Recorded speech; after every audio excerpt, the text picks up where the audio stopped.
شب قدر اس امت کو عطا فرمائی. 80 سال سے کہیں زیادہ ثواب ایک رات میں عطا کر دیا. جہنم سے رہائی کے پروانے اس امت کو مل رہے ہیں. اور یہ ماہ مقدس جو بیت گیا ہے اور جو گزر گیا ہے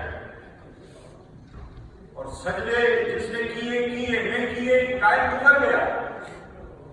جس نے مالک کے پیغام کا خیال رکھا، ادب و احترام کیا، عزت افزائی غفلت کو دور کر کیا، سجدے کیے اور سجدے بھی مزے سے کیے، پیار سے کیے، عشق سے کیے، محبت سے کیے، وہ تو وہ ہیں جن کی خوش نصیبی اور جن کی عظمت مالک کی بارگاہ میں فرشتوں کی نظر میں وہ کس قدر ہے. آج جیسے ہی وہ گھر سے نکل رہے ہیں، عیدگاہ مسجد کی طرف آ رہے ہیں، ہمیں نظر آئے نہ آئے، جس کو نظر آتے ہیں وہ ہمارے رسول پاک علیہ الصلوۃ والسلام. آپ فرماتے ہیں میرے امتیوں، جب تم عید پڑھنے کے لیے گھر سے نکلتے ہو نا تو راستے میں فرشتے تمہیں سینے سے لگا کے تمہارے باندھ دیتے اور عرش کی بلندیوں سے اللہ رب العالمین فرماتا ہے فرشتوں وعزتی وجلالی، مجھے اپنی عزت کی قسم، مجھے اپنی ذات کی قسم، مجھ پہ اپنے جلال کی قسم، فرشتوں دعا ہو جاؤ آج مصطفیٰ کے امتی جو عید پڑھنے آ رہے ہیں عیدی کے طور پہ میرے بخشش کا اعلان کریں. اور یہ جو ایک دوسرے کو مبارکباد دیتے ہیں نا تو بھائی سے مبارک نہیں ہے کہ روزے ختم ہو گئے ہیں. آج ایمان والا دکھ محسوس کرے. مدینہ شریف جائیں 4 دن باہر ہیں، وہاں سے نکلنا آسان ہوتا ہے، امت روتے ہوئے وہاں سے آتے. کیوں؟ وہ چاند لمحے مصطفیٰ کریم کی بارگاہ کا جو قرب ہوتا ہے، نبی پاک دلوں میں اپنا گھر کر جاتے ہیں اور محبت کے ایسے رشتے رسول گرامی کے قدموں سے وابستہ ہو جاتے ہیں کہ نظر اٹھتی ہے بندہ تڑپتا رہتا ہے، درود و سلام پڑھتا ہے، آنسو جاری رہتے ہیں. یا رسول اللہ کہتا ہے یقین ہوتا ہے کہ جینے میں خدا کا کوئی نہیں جلوہ فرمائے، الہی تخت پہ جلوہ فرمائے، کائنات کو اپنی نورانیت اور فیض سے نوازنے میں مصروف ہیں. میں کتنا خوش نصیب ہوں کہ قبر میں جن کے بارے میں سوال کریں گے نوری کی قدموں پہ بیٹھا بندہ جھوم جاتا ہے، اپنے مقدر پہ گھوم جاتا ہے. اللہ کریم نے مصطفیٰ کریم کی امت کو یہ ماہ رمضان عطا کیا. وہ سارے تو در رسول پہ نہیں جا سکتے، سارے تو بیت اللہ کا طواف کے ہر وقت نہیں کر سکتے، سارے تو حج بھی نہیں کر سکتے، ان مقدس فضاؤں میں سارے تو نہیں جا سکتے. محبوب کی امت کے لیے رمضان المبارک گھر گھر جاؤ اور میری رحمت اور بخشش کو عطا کر دیا. کتنا شکر ادا کریں اور کس طرح شکر ادا. اسی لیے قرآن ہمیں حکم دیتا ہے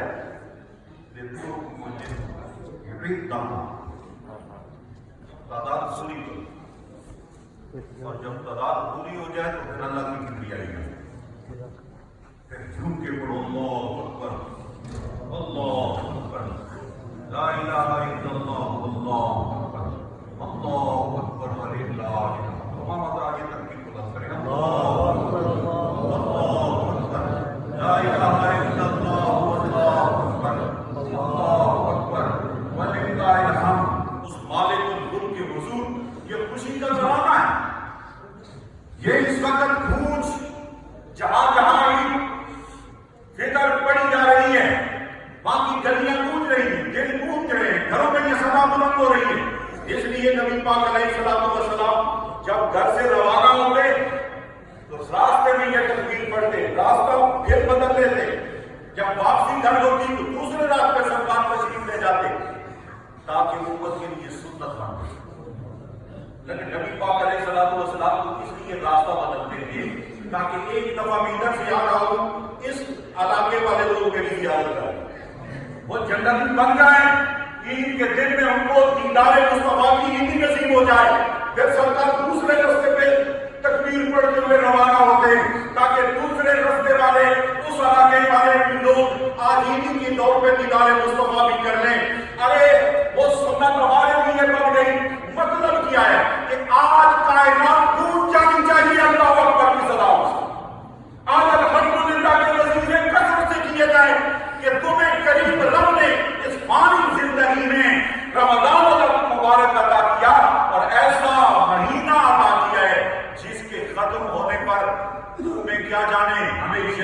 کرنا چاہیے، ہمارا ایمان ہونا چاہیے کہ اس سارے پروسیجر سے ہم گزرے ہیں جس کے گزرنے سے بندہ جنت کی ہوتا ہے۔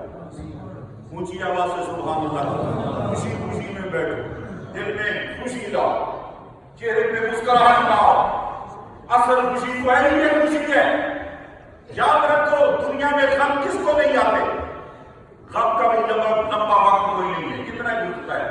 بڑے سے بڑا بندہ کہتے ہیں ہاتھ بھر گیا میں تو زندہ نہیں دیکھ سکتا، دوسرے دن کو کافی کچھ یاد ہوتا ہے۔ درد اللہ نے ہمیشہ کے نہیں رکھے، پہلے دن والا درد دوسرے دن نہیں ہوتا۔ درد بھی لمبے نہیں، غم بھی لمبے نہیں، سکھ بھی لمبے نہیں، خوشیاں بھی لمبے نہیں۔ ہم مسلمان کلمہ پڑھنے والے ہیں، ہمیں اللہ نے مصطفیٰ کریم کی نسبت دے کر، غلامی دے کر، ولادت مصطفیٰ کے جلوے دے کر نہ ختم ہونے والی خوشی دے رکھی۔ یہ مصطفیٰ کریم کی آمد کی تو خوشی کے عید الفطر منا رہے ہیں، شب قدر مل رہی ہے جی، جہنم سے رہائی کے پروانے نصیب ہو رہے ہیں، یہ اتنی کثرت عبادت والا مہینہ نصیب ہو رہا ہے، اور آج رب کے فرشتے رب میں گواہ بنا کر ہماری بخششوں کا اعلان کر رہا ہے، اور ہمیں حکم مل رہا ہے کہ اللہ اکبر کی صدا کرو۔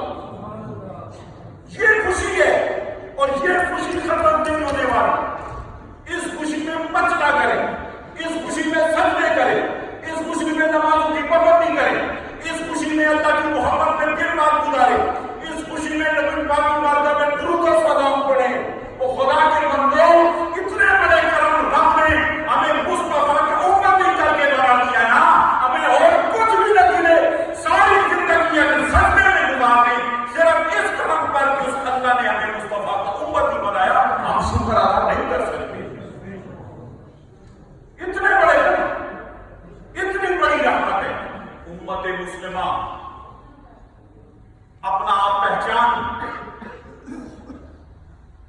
اپنا آپ دیکھ،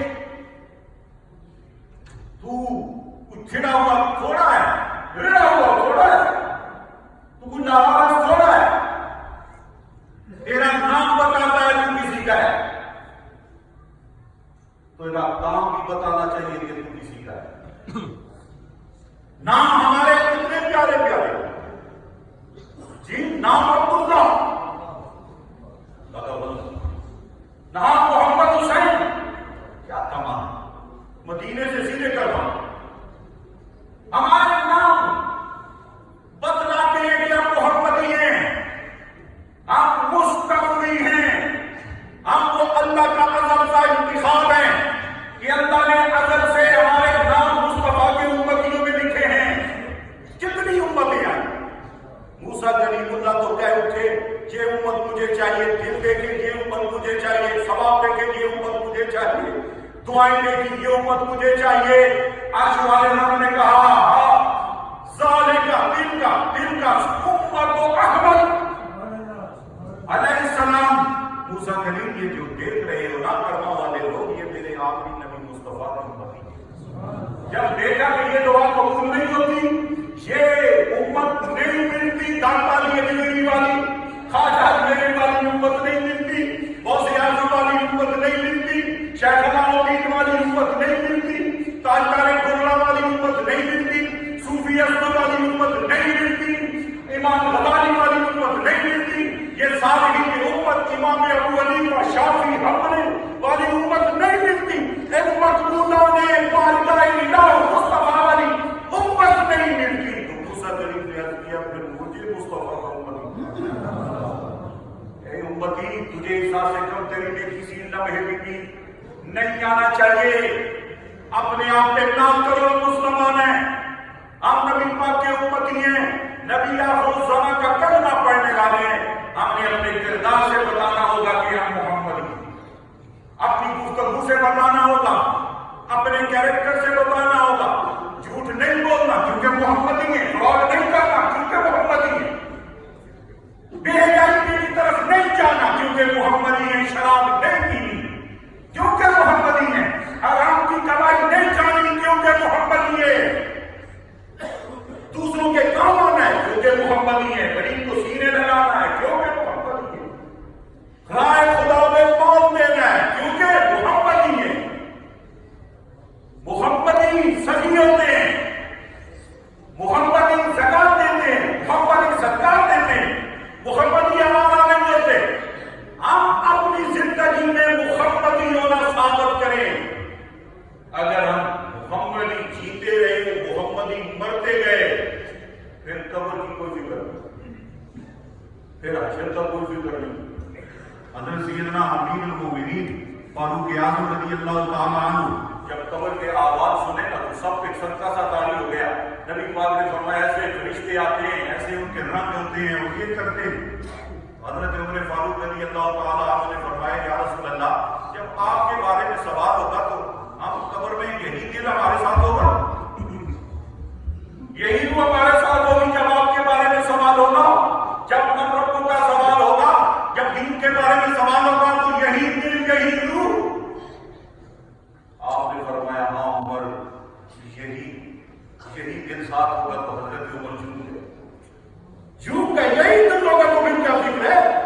سرکار نے فرمایا عمر وہ کیا وقت ہوگا جب فرشتہ تیرے تجھ سے آ کر سوال کرے گا نا، اس سے پہلے تو سوال اس سے کرے گا بتا میرا رب تو اللہ ہے، تم دونوں کا رب کون ہے؟